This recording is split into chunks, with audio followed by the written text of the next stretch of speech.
And welcome everyone to a WCC offseason chat. I'm Andy Katz, pleased to be joined by BYU head coach Mark Pope. And Mark, in an unprecedented season, you guys still got to the tournament.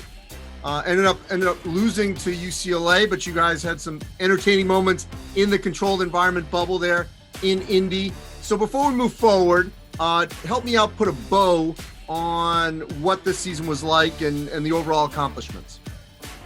Well, we were incredibly proud. I'm so proud of these young men.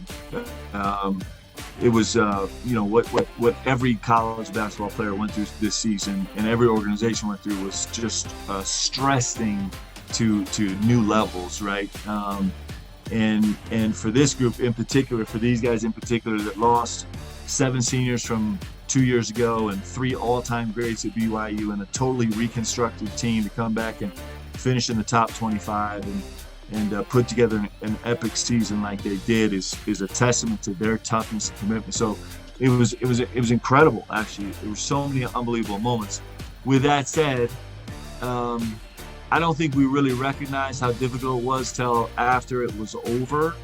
And I think everybody in this organization just kind of collapsed in the fetal position on their bed, partly because it was so just heartbreaking to lose to UCLA, and then also because these guys had been so completely committed to this process, they had nothing left. It was really extraordinary.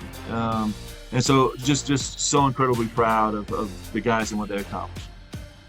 And I'll tell you this, I mean, the fact that you didn't have a normal non-conference and you guys were able to get a 6th seed, and there's no question that you guys passed the eye test, that you had respect within that room, in the committee room. So what did that tell you also to get that 6th seed?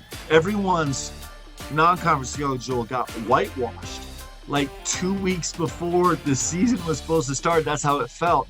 And so it was a mad dash to like last second put together a schedule. And then over the course of the season, as things are getting canceled, like we installed full preps for 4 different games that ended up getting canceled. Twice we were on a plane and had to turn around the plane to come back home. And once we actually were driving the bus to shoot around that morning, and we got word that the game had been canceled by the opponent. So it was just one of those fascinating experiences that you put in the book at the end of the day, right? It'll be a chapter in the book of like, hey, the people that got to experience this year are really fortunate because it was a year like none other. All right, so as we are talking in early May, what could your roster look like for next season? It could look like so many different things, actually.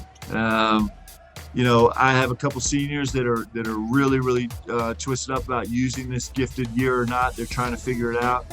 And if those guys return, then we're going to be we'll be essentially a top 25 team from last year, returning everybody of consequence, right? And so with the option to add a couple pieces that'll be really important. Ask me in 2 weeks and maybe I'm like, man, we're going to be a really young team and we're going to have to, just grow up really fast during the course of the season. I mean, all of that is like, it's we'll see. But either way, it's going to be really exciting. What these guys have built here at BYU has some staying power, so we'll figure it out. Well, Mark, can't wait to see what this roster is going to look like. I know one thing, no matter what, BYU is going to be a factor in the WCC and in the postseason. Stay well, and hopefully things continue to get better. Appreciate it, Mark. Thank you. Thanks, Andy. Appreciate you, man.